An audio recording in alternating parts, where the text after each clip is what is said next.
Yo, what's up, Juddy? And anyone else watching?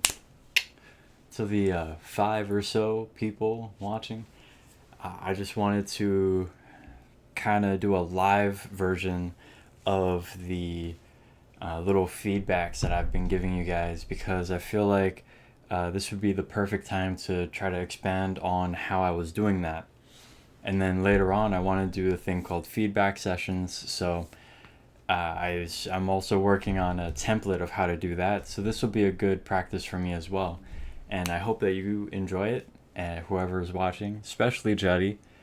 And I I shared your video to Mr. Freckles and Emotive, unless you did yourself and they just rewatched it for me and gave me scores for you because we decided to just kind of play along with it and really watch it through a couple times.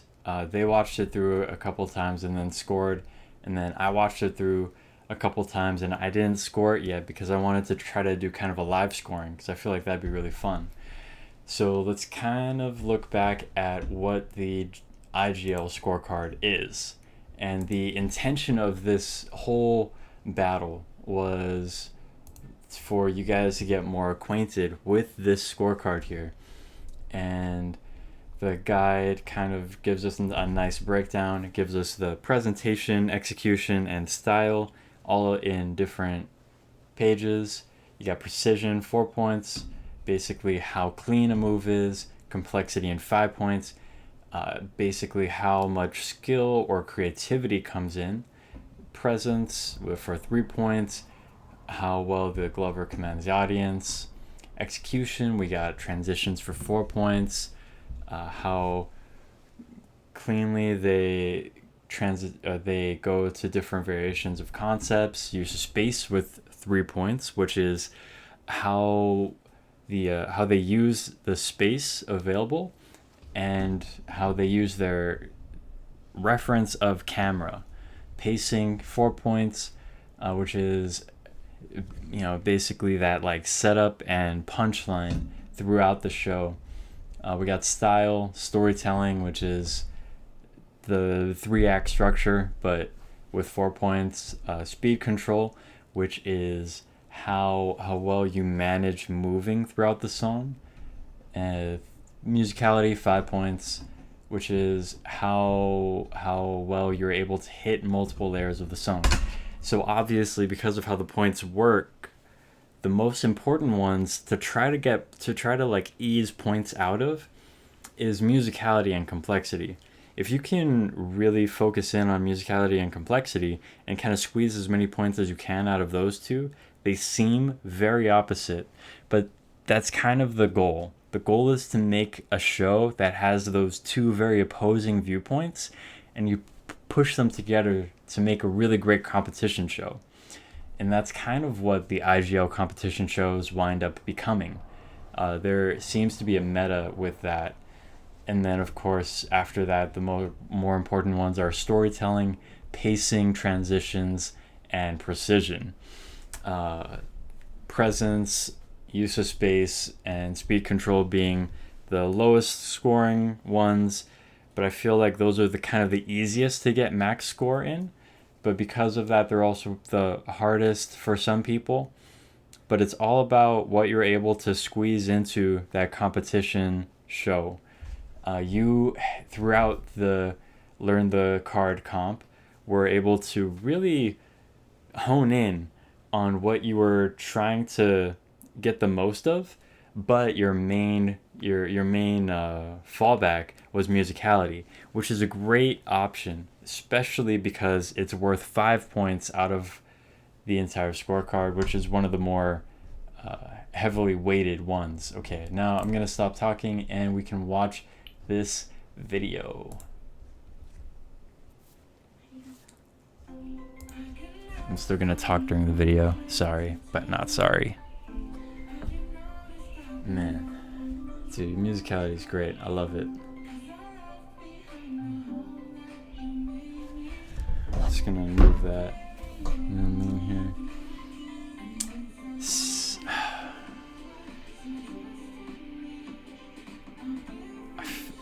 Man, you remind me of Long a lot, because you're the way that you have your moves ready is just as if they're completely choreographed.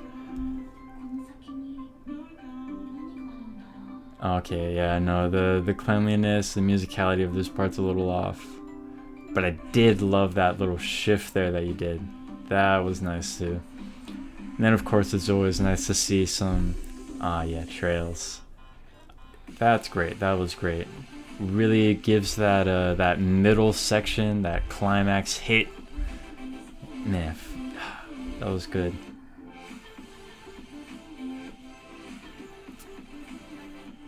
Man, so much potential. I got a move that I want to show you. And then, oh man, dude, I lost it at this part. I just completely lost it at this part, watching it the first time. And that was great too. Just the way that you transitioned out of that, amazing. It made it not feel like a gimmick. Which is, yeah, I know. And then tutting. This really got Mr. Freckles excited. He loves tutting. So I'm glad that you thought about your judges as well.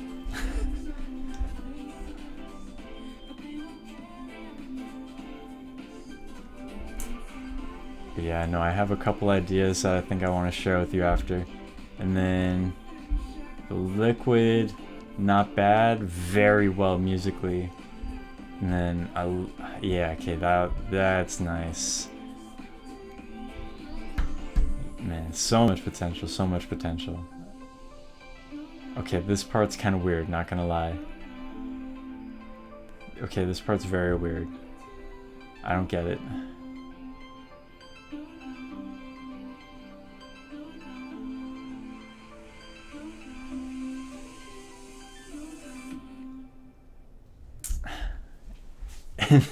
And then how you ended that was pretty funny. Whether the man, I get that it was 2:40, and the fact that you're trying to stay within that time limit of 3 minutes was pretty smart. And I kind of get why you didn't continue going, because it continues with that, and then it has another build up into another drop. But I feel like maybe you should have continued in and continued on until that next drop. Maybe started a little later within the song. But I get what you were going for with that intro. That intro was pretty great.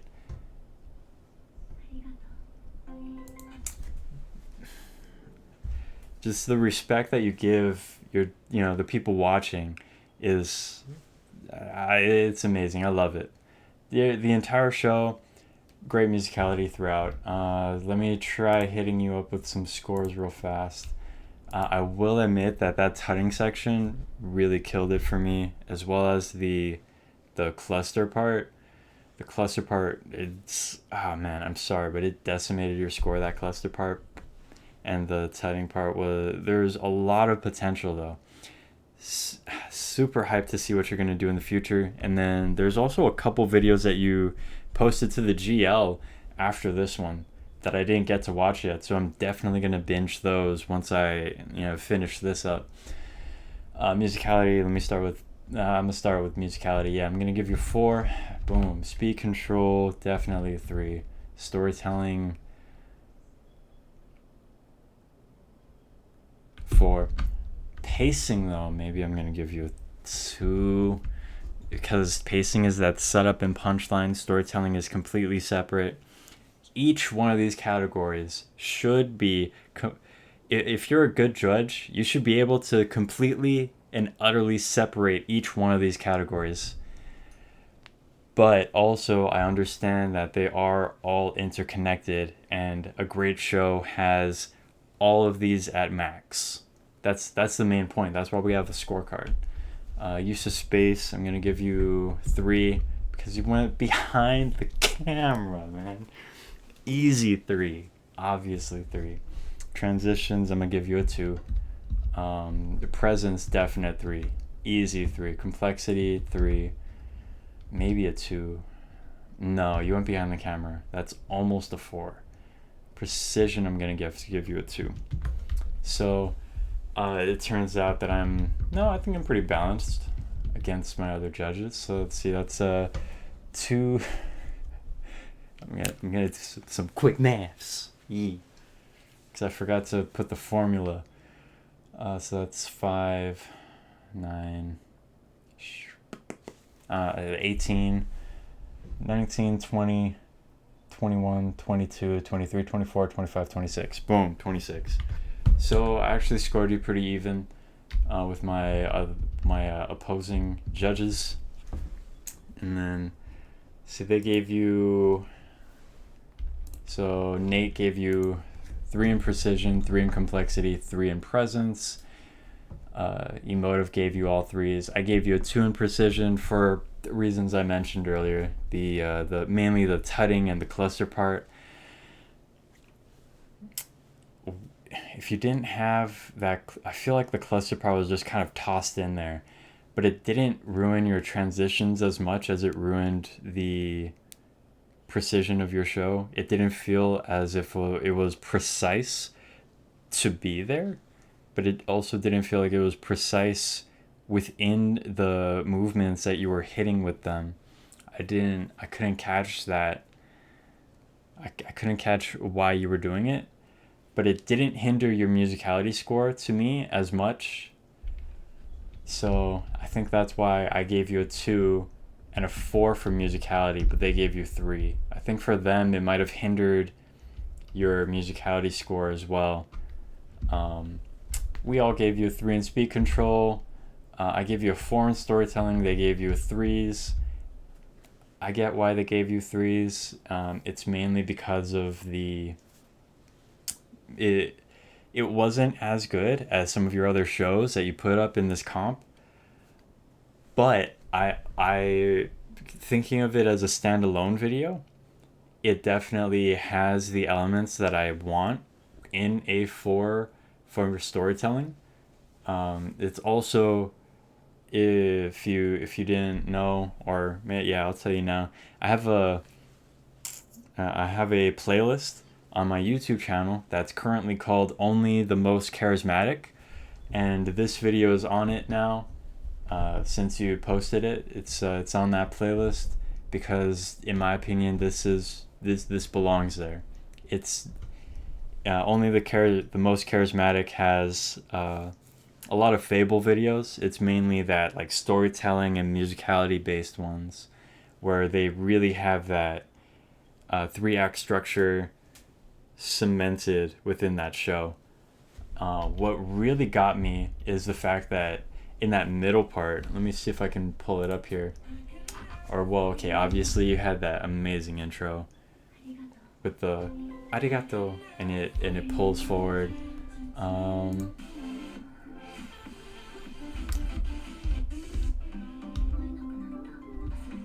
Let's see. Where is it? There. That to me, that not only were you hitting every beat, and it made sense where you were hitting them, where you like paused yourself. You used your entire body, and that's always a plus. But in my opinion, that felt like clear middle. That you're hitting the climax of the song. That's the end of the rising action, and now it's going into that, the story, and that's why I gave you a 4. So let's see more on. I gave you a 2 in pacing. Emotive did 2. Mr. Freckles gave you a 3. Not gonna lie, I'm not sure why he gave you a 3, but I agree with Emotive. We all gave you a 3 in use of space, obviously because of how you went behind the camera. I loved it. That was awesome. That was amazing. I love when people do stuff like that. I know that you were one of the people who I shared some abstracting ideas and tips to. So sadly, I wasn't able to see some abstract in your show, but the consolation prize of seeing you go behind the camera, definitely worth it. Transitions, we all gave you 2. I think it's because of how it's not that it felt basic or simple because you did have really smartly placed sections.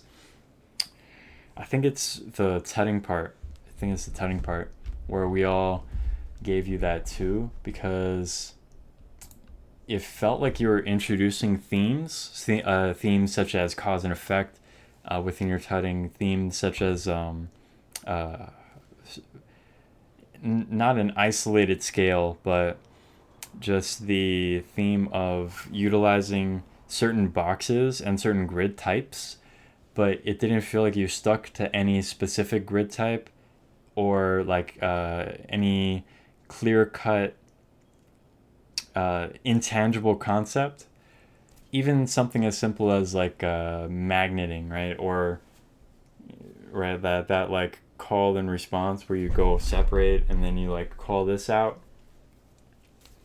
It didn't feel like you were going for any intangible concept completely of that sort. Let's go back to watch that part. I like this part. I'm just gonna let it go. Use of space. 3 out of 3. Max.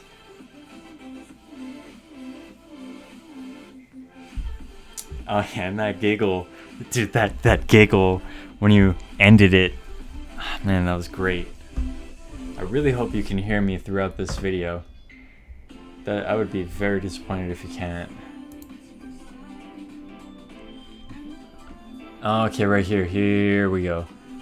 Yeah, see, because you're introducing themes.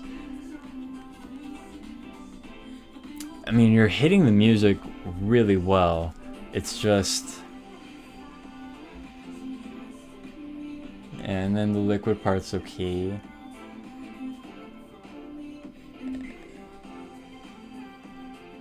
I would definitely say that the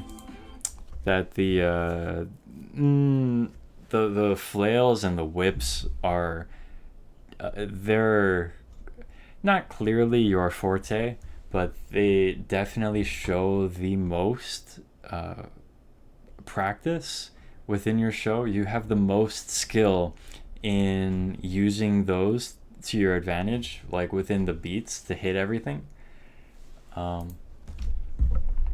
I guess that's everything. Yeah, we talked about precision, complexity, presence, transition, use of space, pacing, storytelling, speed control, musicality. So we gave you 26s at 25. So the average would be 26 plus 26 divided by 25. 3.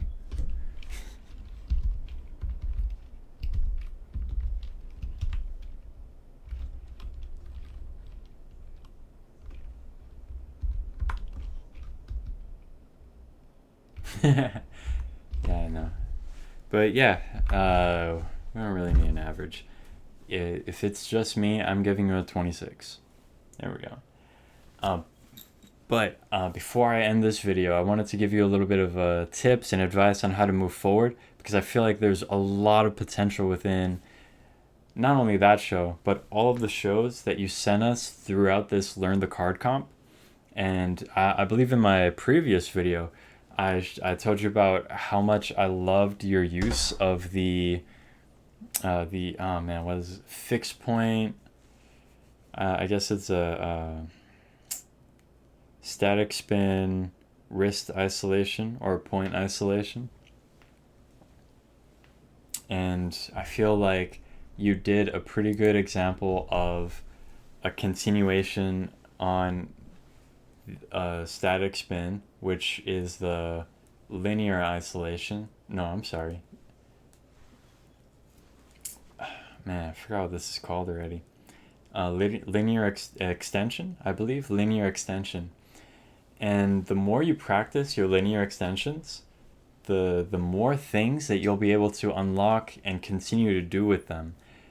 Because I feel like your musicality is like super on point and you have this amazing speed control within your whips. Specifically your whips, if you add those into your flails, you can wind up doing some really crazy patterns. And then you might be one of the people who bring awesome like poi patterns that are really hard to do into the meta of gloving. One of the patterns that I've been trying to practice the most lately is a toroid, where an isobend toroid. But another pattern that I think would be really fun, especially for you to like try to break into the mainstream, would be a Zan's diamond, which is currently impossible for me to do with both of my arms. But it's a third order pattern using your wrist to make a 4 petal anti-spin, and then you make more anti-spin flowers at the end of each petal. Anti-spin being kind of like that, the 4 petal. This is box mode, and then diamond mode, of course. And then once you really get those down, you can do that third order motion, which I currently can't, but I believe in you to be able to, because of how good you got your flails and your whips down with that speed control. Also, another thing I wanted to tell you about is flail tutting, because your cause and effect can use some work. And I think a great example of someone who uses cause and effect really well with their flail tuts is JPEG. Just watch his latest GFC round. I believe it's out on the You Got Moved YouTube channel. You can watch both of his rounds. In his open round 2, he utilizes flail tuts really well, but the way that he has cause and effect within them is what I think would be really useful for you to learn about, because you can use one hand to hit a hand to have that do something and then continue on. So if I were to hit that, it'd be down, and then hit that up, and then boom, boom, boom. You know what I mean? You introduce different themes, and then you work on those themes.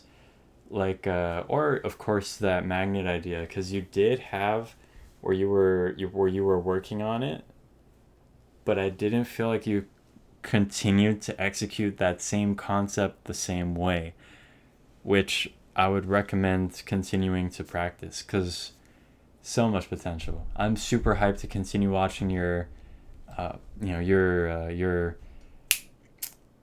what would it be called? I guess your story, your continuation of gloving, your future videos, and I would love to compete against you as well. I think that'd be a lot of fun. So keep practicing. Definitely hit me up if you have more questions about this, anything that I've mentioned. I'm totally down to share with you a couple videos about poi patterns if you want to learn a little bit more about those, especially the ones that I can't do, because you might be able to just boom, like in your head instantly. Or I can try to send you that link to the JPEG video on from the GFC. And yeah, thanks for listening, to anyone watching really, and have a good one. Shoots.